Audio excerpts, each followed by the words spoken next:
मेरा नाम पवन कुमार है और इस चैनल आपदा संवाद में आप सबों का बहुत स्वागत है।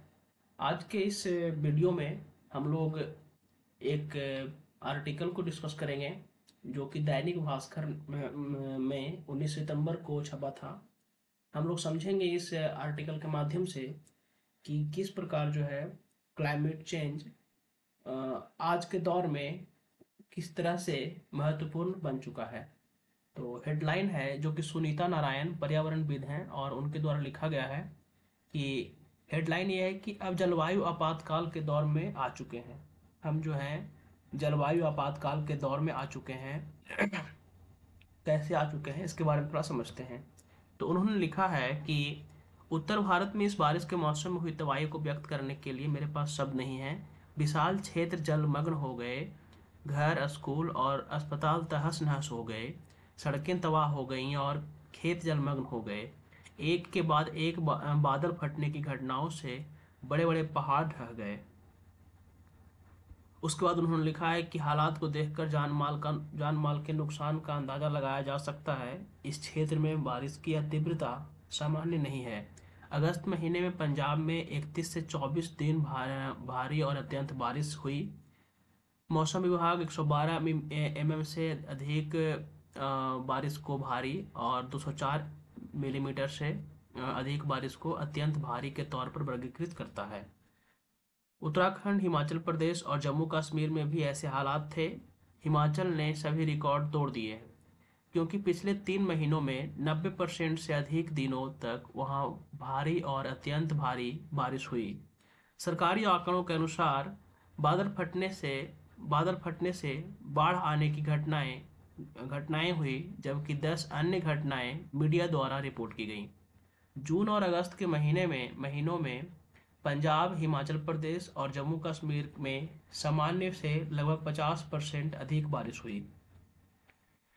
अगर इसे सप्ताह औसत के रूप में देखें तो तबाही का पैमाना और स्पष्ट हो जाता है। मसलन पंजाब में अगस्त के अंतिम पखवाड़े में सामान्य से 400% अधिक बारिश हुई। हिमाचल में 28 अगस्त से 3 सितंबर के बीच राज्य में साप्ताहिक औसत 300% अधिक बारिश हुई। इसी कारण हम इतने इतने पैमाने पर तबाही देख रहे हैं। आखिर ऐसा क्यों हो रहा है? अब यहाँ से क्लाइमेट चेंज की बात स्टार्ट हो जाती है कि ऐसा क्यों हो रहा है। तो निस्संदेह यह एक जलवायु आपातकाल है। इमरजेंसी, आपातकाल मतलब इमरजेंसी। किसी भी कीमत पर विकास चाहने की लापरवाही इस विनाश में नजर आ रही है। आज पूरी दुनिया जलवायु परिवर्तन को बढ़ाने वाले उत्सर्जन को कम करने के लिए संघर्ष कर रही है। जलवायु परिवर्तन को बढ़ाने वाले उत्सर्जन को कम करने के लिए संघर्ष कर रही है। आगे ये प्रभाव और घातक होते जाएंगे। लेकिन अगर हम समझ पाएं कि सुधार का समय आ गया है तो निर्माण अलग तरीके से किया जा सकता है ताकि अगली बार बादल फटने से नुकसान कम हो। जलवायु कैसे बदल रही है, इसका बड़ा कारण मौसम प्रणाली में बदलाव है। अब देखिए, बात यह है कि जो ये जलवायु आपातकाल है या फिर किसी प्रकार की जो आपदा आती है, क्या है कि अभी जो जितने भी कंस्ट्रक्शन किए गए हैं इंफ्रास्ट्रक्चर लेवल के लिए, तो वो सारी चीज़ों को इस तरह से डिजाइन नहीं किया गया है कि आने वाले समय में आपदा के या फिर क्लाइमेट चेंज के जो निगेटिव एक्सपेक्ट होंगे, कहीं अचानक से कुछ इस टाइप की चीज़ें हो जाएंगी तो उसे सोच करके बनाया जाए। ये चीज़ नहीं हुआ था और अभी जो है ये एकाएक से जब कुछ चीज़ें दिखाई देने लगी हैं तो इस तरह का चीज़ देखने को मिल रहा है कि जो अर्बनाइजेशन का प्लानिंग है या फिर जो जो जो नहर, डैम, ये सब में सफाई की या फिर ड्रेनेज पैटर्न की बात है, ये सारी चीज़ें थोड़ी सी तबाह दिख रही हैं और जिसकी वजह से हम उतने सचेत नहीं दिख रहे हैं और इसकी वजह से जो है नुकसान भारी हो रहा है। तो इसीलिए यहाँ पे इस आर्टिकल में ये लिखा गया है कि अगर हम समझ पाएं कि सुधार का समय आ गया है तो निर्माण अलग तरीके से किया जा सकता है ताकि अगली बार बाढ़ या बादल फटने से नुकसान कम हो। जलवायु कैसे बदल रही है, इसका सबसे बड़ा कारण मौसम प्रणाली में बदलाव है। आगे लिखा हुआ है कि हम जानते हैं गर्मी जितनी होगी बारिश भी उतनी होगी। बिल्कुल सही बात है कि अगर 1 डिग्री टेम्परेचर बढ़ता है तो लगभग 7 डिग्री जो है ह्यूमिडिटी वो बढ़ जाता है। तो अपेक्षाकृत कम बारिश भी उतनी ही होगी और अपेक्षाकृत कम दिनों में होगी, मतलब फ्रीक्वेंसी जो होगा उसका वो ज़्यादा हो जाएगा।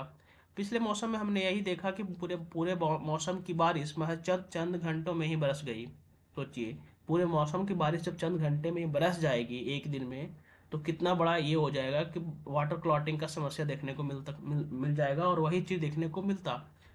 लेकिन मौसम के इस पैटर्न में और भी बहुत कुछ चल रहा है।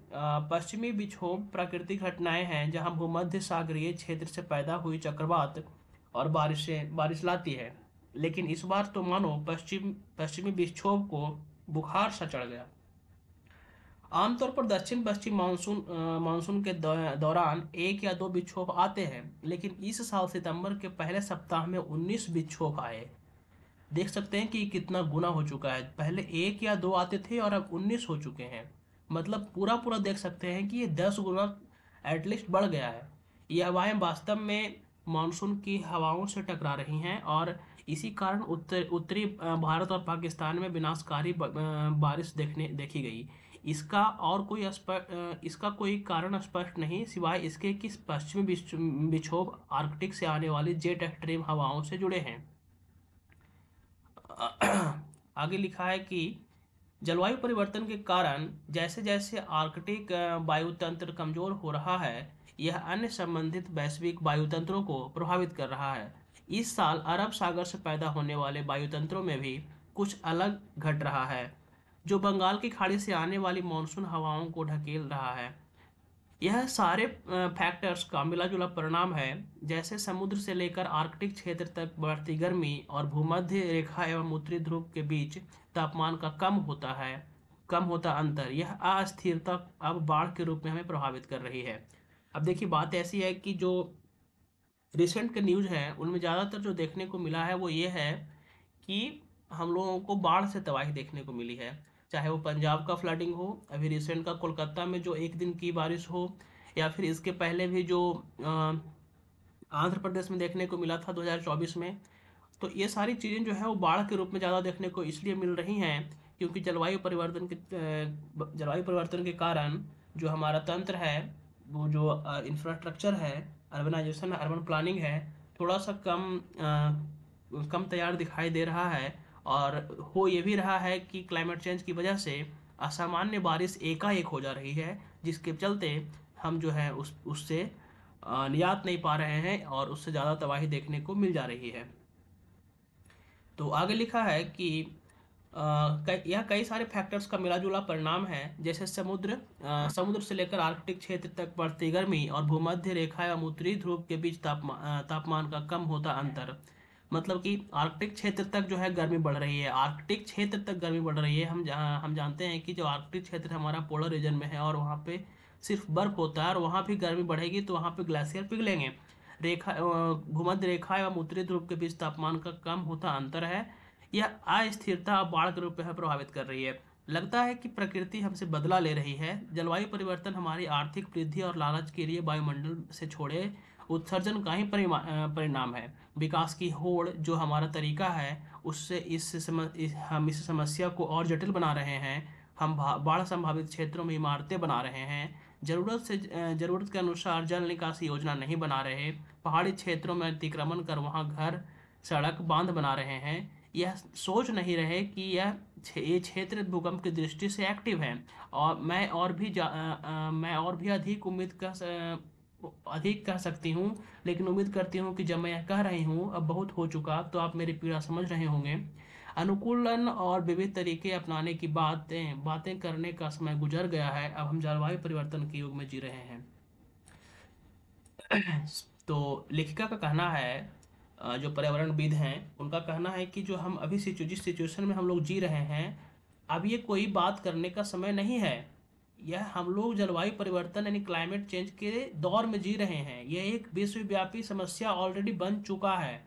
अब हम आगे लिखते हैं कि हम संतुष्ट होकर नहीं बैठ सकते और ना ही जलवायु परिवर्तन को दोष देकर यह बहाना कर सकते हैं कि हम इंसान इसमें क्या कर सकते हैं। एक्चुअल में इंसान ही तो कर सकते हैं। हम इंडिविजुअल लेवल पर बहुत सारी चीज़ों को कर सकते हैं।